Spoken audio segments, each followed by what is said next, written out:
Hi, this is Paul Fenn with another episode of Jeanneau Underway.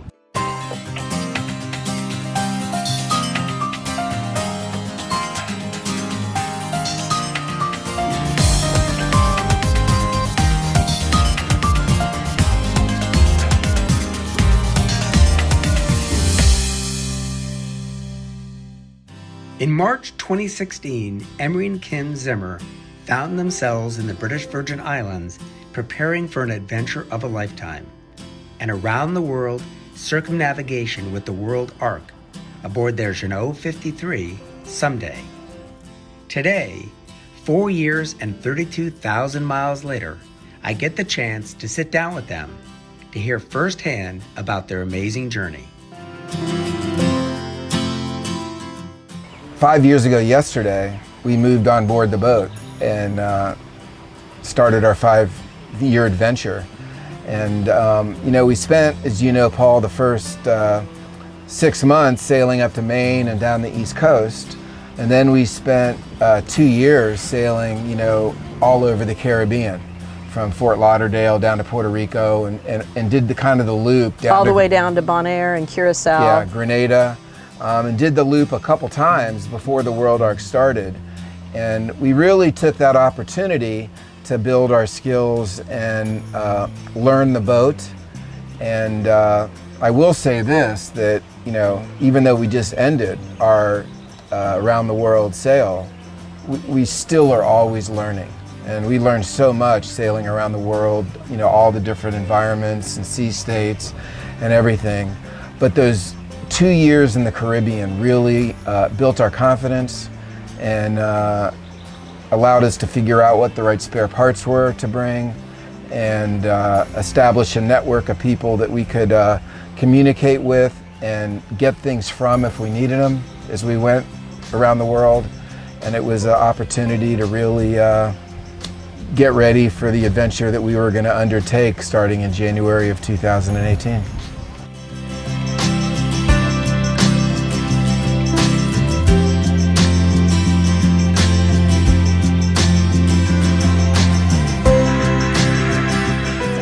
St. Lucia, we hit Colombia, Santa Marta, Colombia, which was a beautiful surprise, an old colonial city. Went through the Panama Canal, which was a hoot. I mean, really fun, so memorable, such an epic kind of transit. And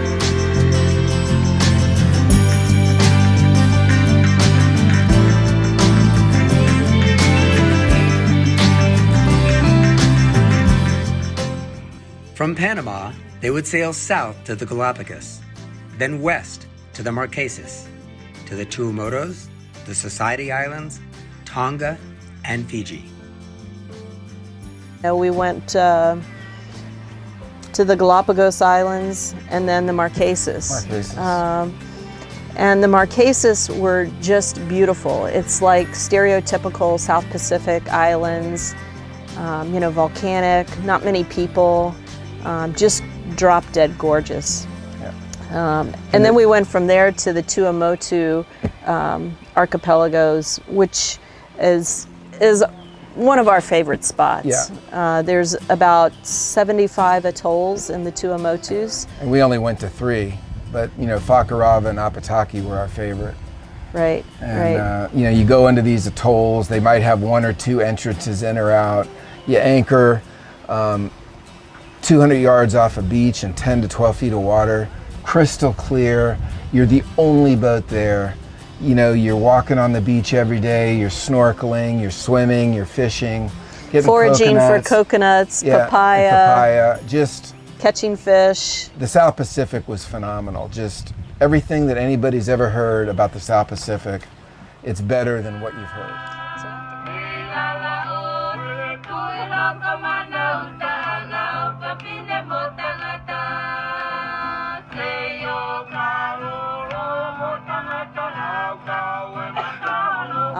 We made one stop in the Cook Islands in Saguaro, and then we went to Tonga, which, you hear a lot about Tonga, but Tonga is really undiscovered. Not many cruisers there, really no charter boats there, and not even many locals.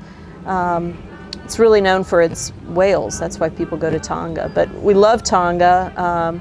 Left Tonga and went to Fiji. And Fiji is where our plans kind of firmed up to leave the Ark for a year. We just fell in love with Fiji, especially the Lao group. We were sort of adopted by a local family in the Lao group. We got integrated into the fabric of their daily life, which is really big time centered around church and then just survival. So everybody in the village has a role. And this was in Fulaga, which is in the Southern Lao group. Southeastern part of the Lao group. So some people are farmers, fishermen. Our host was a teacher, but we fell in love with Fulaga. And we always say it's really more of a feeling than a place.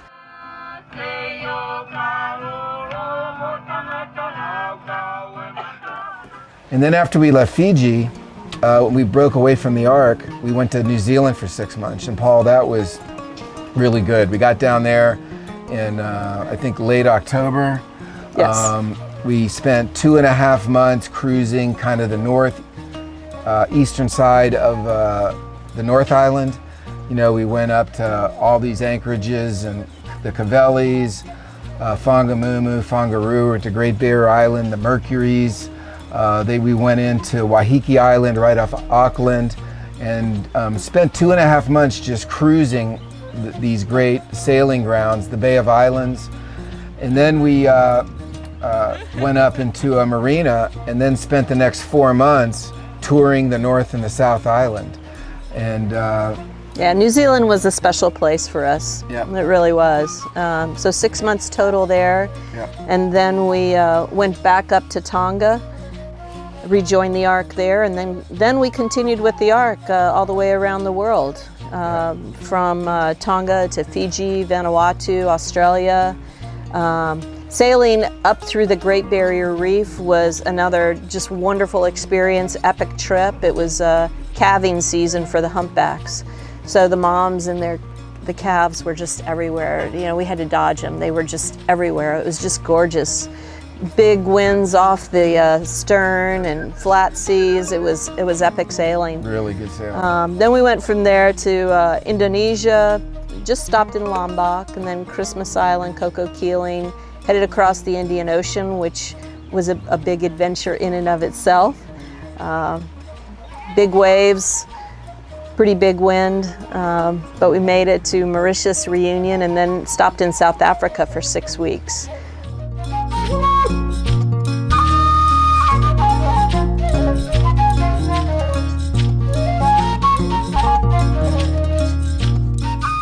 And then we went to St. Helena, swam with the whale sharks, which was always on my bucket list. Incredible. They're so curious.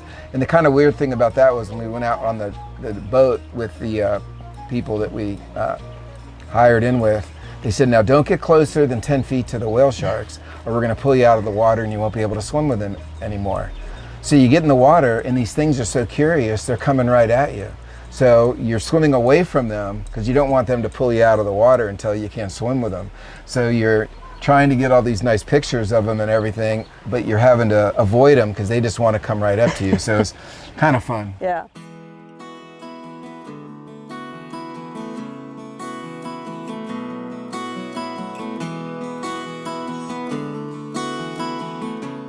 Something that always seems to come up when talking about sailing off the beaten track is the idea of running across unsavory people or pirates. And I was curious to know if Emery and Kim ever felt threatened as they wound their way around the world.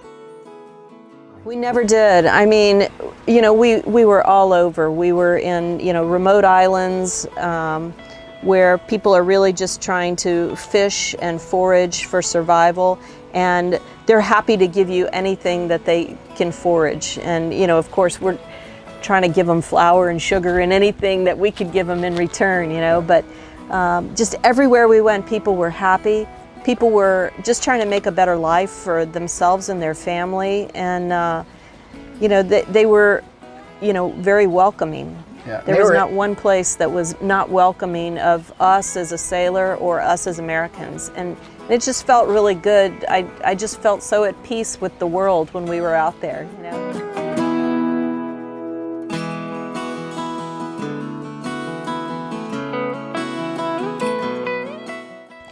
At Jeanneau, we often get asked the question of whether our boats are suitable for blue water sailing. So I passed this question on to Emery and Kim, curious to find out if they felt they had made the right decision choosing the Jeanneau 53 over a heavier semi-custom boat. You know, we have like 8,800 miles on Someday now, and only 5 years being on board. And she's a production boat. You know, she's not a Hylas or one of these fancy custom boats, but she's been wonderful. You know, we found out as we sailed around the world, because there's so many Jeanneaus everywhere, there's spare parts. People know how to fix them if you need assistance. And this baby's protected us. I've told you before, every time we come into a port after a long sail, we tap her, give her a kiss.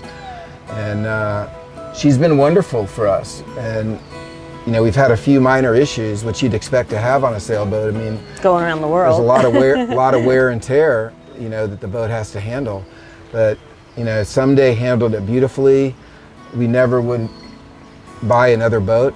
Well, like today, you know, we had super light winds, right? Yeah. What was our wind? We had like 7 knots? 5 to 7 knots. And we were going 5 to 6 knots of boat speed. Yeah. You know, I mean, the code zero up. Yeah, you know, she's a great boat. Handles like a dream.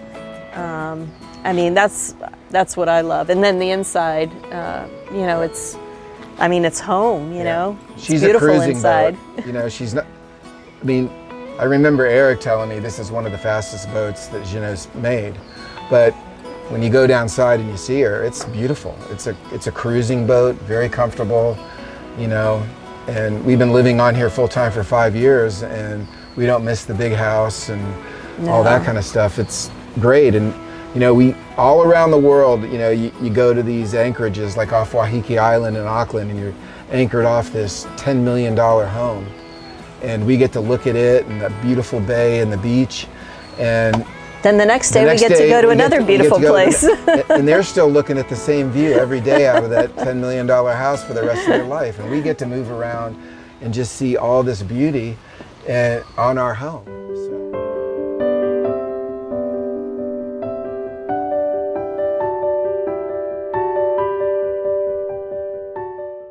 As our time together was coming to an end, I had one last question. How do you know when you're ready to go for it and simply sail away? One of the biggest things, Paul, we learned early on, and somebody told us this, I think maybe even Glenn, you know, who we bought the boat from, is you can worry and stay tied up to the pier and never untie and go because you never think you're ready. And you got to get to the point where you build up enough confidence where you know that you're never going to know it all, but you got to eliminate the fear, you got to untie the lines, and you have to go do it. And then you just stay in control. Learn as you go. Learn as you go. You sail within your capabilities, and you'll keep growing and be able to do more, but you got to untie the lines and set sail.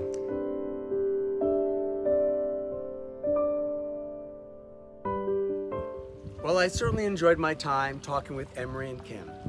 For the Jeanneau channel, this is Paul Fenn, and I'll see you next time right here on Jeanneau Underway.